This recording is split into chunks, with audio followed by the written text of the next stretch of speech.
श्री गणेश शारदा गुरुभ्यो नमः। उत्तरं यत् समुद्रस्य हिमाद्रेश्चैव दक्षिणं वर्षं तद्भारतं नाम भारती यत्र सन्ततिः. Welcome to all for this session on Skanda Purana to chapter 18 of the Kaumarika Khanda under the Maheshwara Khanda. Since the last couple of chapters, we are seeing the battle between the armies of the Devas and the Daithyas. While the army of the Daityas were commanded by Taraka, Devas were commanded by Indra, and in the previous battle, Yama met with the defeat in the hands of Krasana, and then the great fight continued. Narada is narrating this story to Arjuna. With arrows that pierce through vital and vulnerable points, the quarters were obstructed by the infuriated Jambha, and the army of Dhanadhipa Kubera was very much afflicted. On seeing that action of the Daitya, the valorous Kubera drew his bowstring as far as his ear and wounded the extremely powerful Jambha in the chest. In the course of the battle, by means of 1,000 arrows with fire like splendor, when the heroic Daitya laughed and discharged in a trice 30,000, 100,000, a crore, and 1,000,000,000 arrows.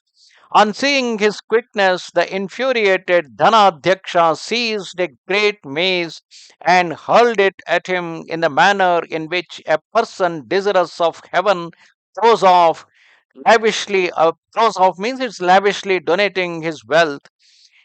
When the mace was discharged, there was a loud noise like one at the destruction of the world. Many kinds of frightened cries of the living beings rose up in the sky. A great violent wind blew in the sky covered with clouds. Indeed, that maze of Vaishravana, that is Kubera, was adored and worshipped in all the three worlds. On seeing that maze approaching, the sight of which was as unbearable as the clusters of streaks of lightning, the Daityas discharged a shower of arrows for restraining the maze. The Daitya of matchless exploits and valor discharged various weapons such as discus, spears, barbed missiles, shatagnis, sharp-edged spears, clubs tipped with iron clubs, trees and mountains, crushing and disregarding all those weapons. That mace struck against the chest of the Daitya as though it was the dazzling sun at the close of the Kalpa. Vehemently shattered by it, Jambha vomited frothy blood. He lost consciousness and fell down from the chariot onto the ground. On seeing Jambha fallen down, Kujambha of terrible resolve became highly furious. Filling the quarters with loud shouts, he made a network of arrows around Kubera like a cage around a bird. The powerful lord of Yakshas cut off that network of arrows, which was as powerful as the network of the illusions of Maya. Further, he discharged another arrows at him, like an angry man disregarding the wise advice of good people. The Daityas sportingly cut these arrows. On seeing those arrows devoid of any effect, Dhanadhipa became angry. He took up an unthwartable Shakti, which is javelin, that produces a loud noise of 100 bells fixed onto that. Discharged then by him, the Shakti pierced the heart of the Daitya. Just as the misery arising from the worldly existence pierces the heart of a man deficient in enlightenment, so also the Shakti pierced the heart of the Daitya and fell down on the ground.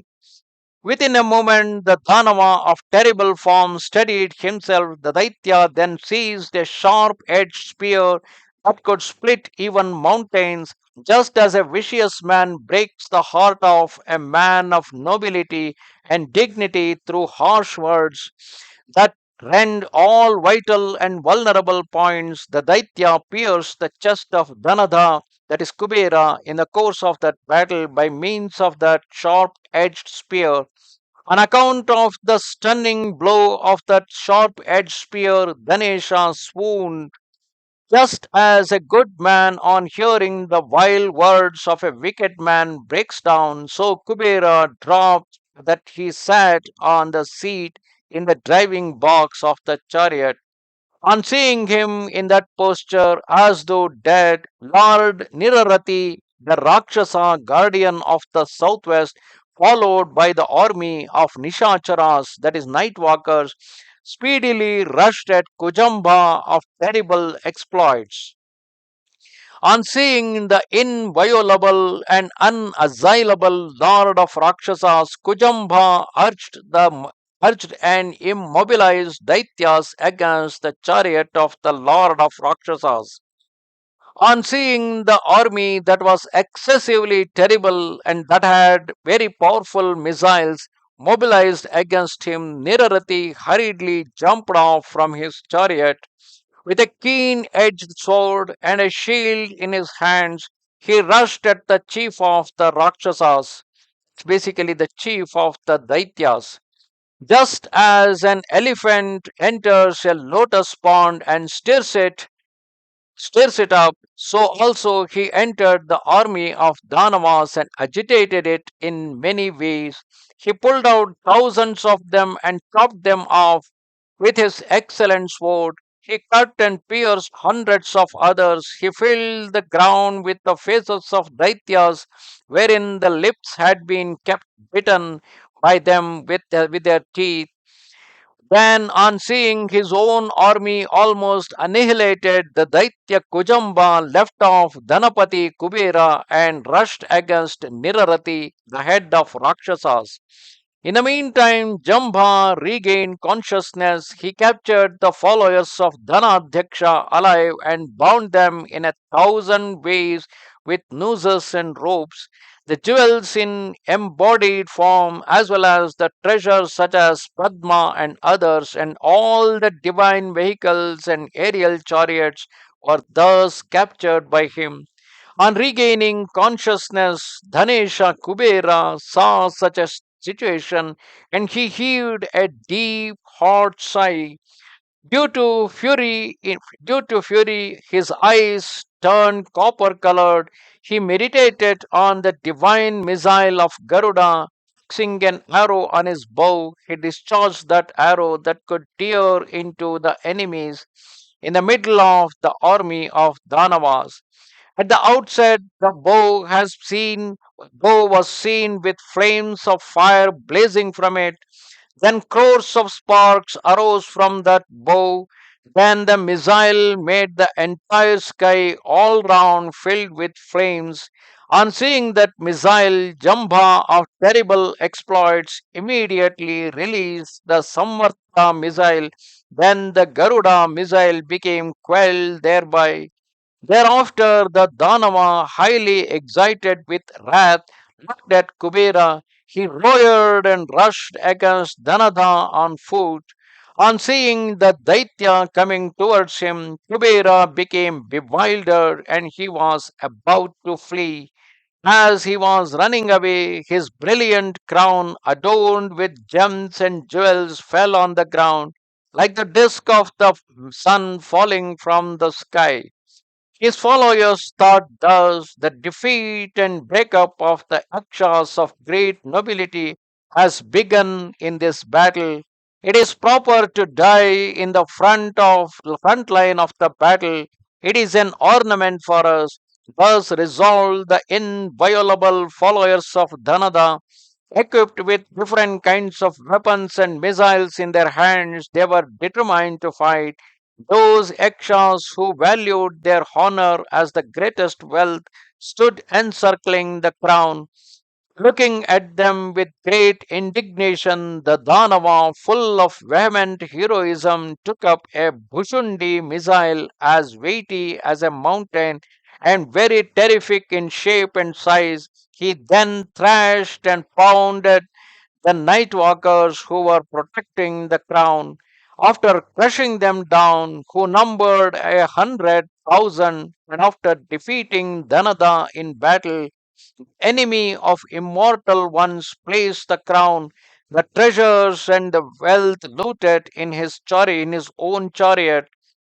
Taking all these, he went back to his camp, surrounded by his own army. With a loud shout, he routed Devas everywhere.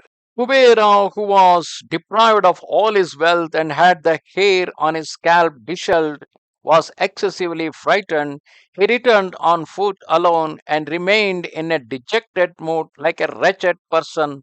The delighter of Rajanicharas, Rajanicharas, that is Nirruthi, clashed with Kujambha, resorting to that's actually the Nishacharas, who are the followers of Nirruthi. They clashed with the Kujambha, resorting to never failing Maya of Tamas, that is darkness. The lord of Rakshasas, the great Daitya Nirruthi, made the universe filled with darkness and bewildered them everywhere.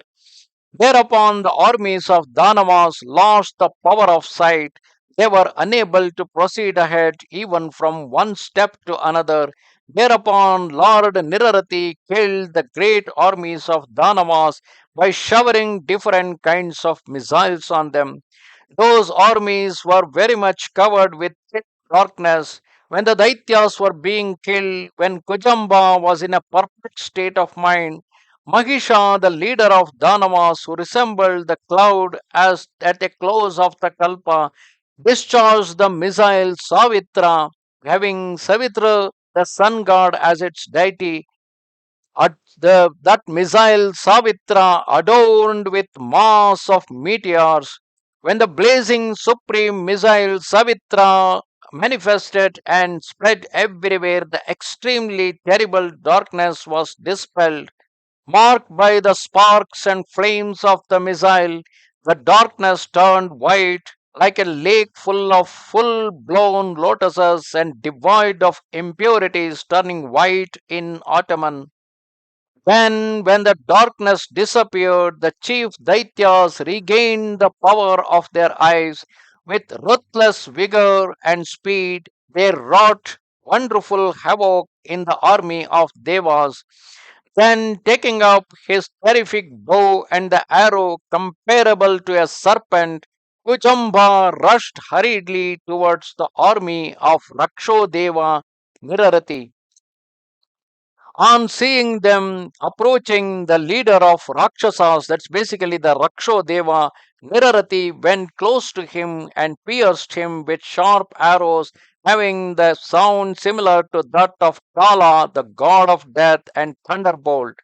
Neither the taking up, nor the fixing, nor the release was visible in the case of those arrows. With terrible clusters of arrows, he split and cut those arrows with great rapidity and facility. He broke the flagstaff of the enemy of the immortal ones by means of very sharp arrow. With another sharp pointed arrow, he removed the charioteer from the inner seat of the chariot. With another arrow resembling the god of death, he struck him in his chest. Afflicted much by that blow, he trembled terribly. The great Daitya was afflicted much by the great Rakshasa, Rakshodeva, Nirarati, like a mountain at the time of earthquake. Considering him invincible in battle, the Daitya approached Nirarati's chariot on foot. With his left hand, he caught hold of Nirarati and kept him pressed down with his knee. Extremely infuriated, he then wished to cut off his head with his sword. On seeing that Nirarati was held under his control by Kujambha in the course of battle, a great tumultuous uproar was caused among Devas. In the meantime, Lord Varuna, who came there surrounded by nose bearing followers, with a nose he fastened both the hands of the great Danava. The nose bearing Lord Varuna ruthlessly struck with mace, iron club, the Daitya, whose hands had been tied and whose prowess was thus rendered futile. Shedding blood through the tubular vessel on account of that blow, he assumed the form of a black cloud having streaks of lightning. On seeing Kujambha in such a plight, the demon Mahisha wished to swallow both the suras, namely Nirruthi and Varuna.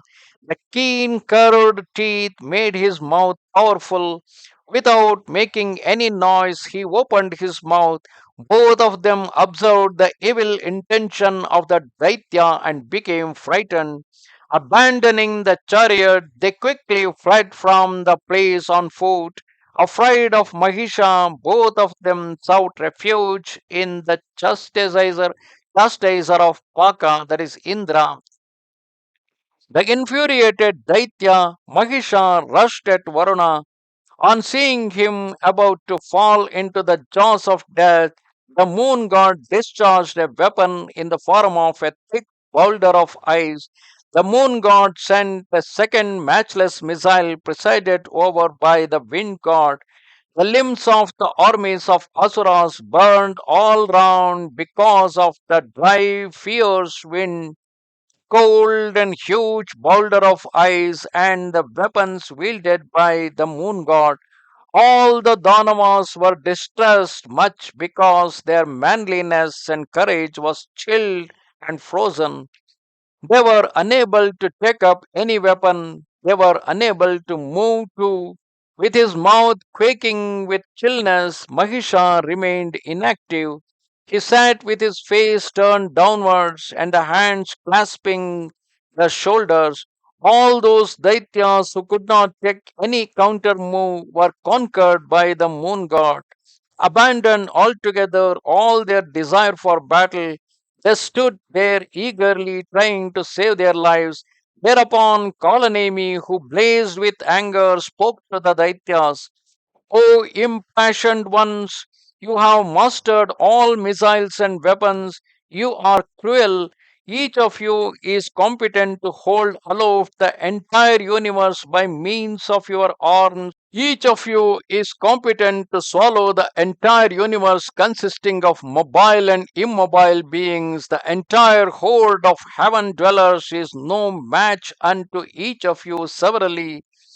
Why are you then frightened with your eyes indicating the excess of fears you have? Why have you been defeated in the battle?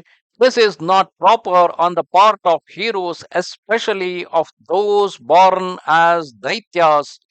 What face will you show to our king Taraka, which with his fury aroused he will do away with your lives as you have desisted from fighting? Though addressed thus, whose great astras did not say anything on account of chillness, they had lost the power of hearing and the ability to utter words. The Daityas had become dumb and almost dead in the course of the great battle.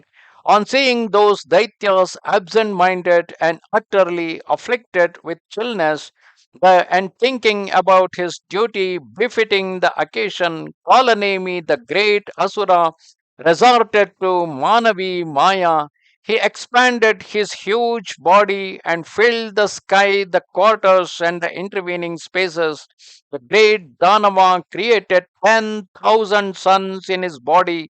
He filled the quarters and the intermediate spaces with fires. Then, within a moment, the entire region of three worlds became filled with flames. On account of the cluster of flames, the snow rayed Lord Moon went away quickly. Then, gradually, the chilly, bad climate of the day vanished. It shone brightly. Thanks to the Maya of Kalanemi, that army of the great Danavas shone brightly and splendidly. On seeing that the army of Danavas had regained consciousness, the sun god was so furious that the extremities of his eyes became excessively red. He spoke to Aruna, his charioteer.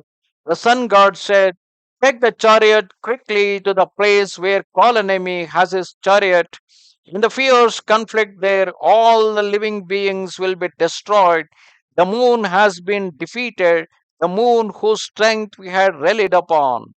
On being told thus, the elder brother of Garuda, those seated within the chariot itself, drove the horses that had white chamaras over their heads.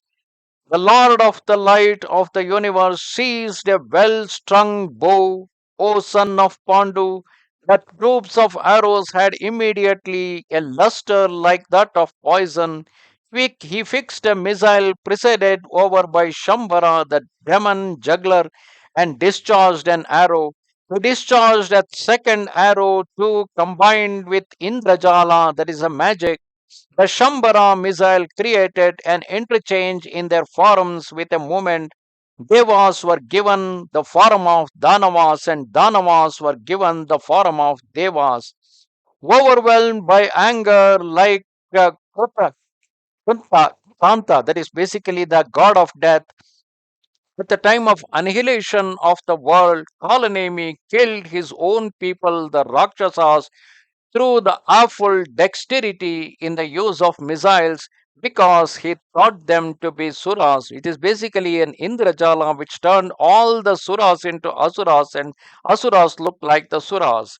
So Kalanemi went on. He killed some of them with a sword with a very keen edge, some with showers of iron tipped arrows, some with terrible iron clubs, and some with terrific axes.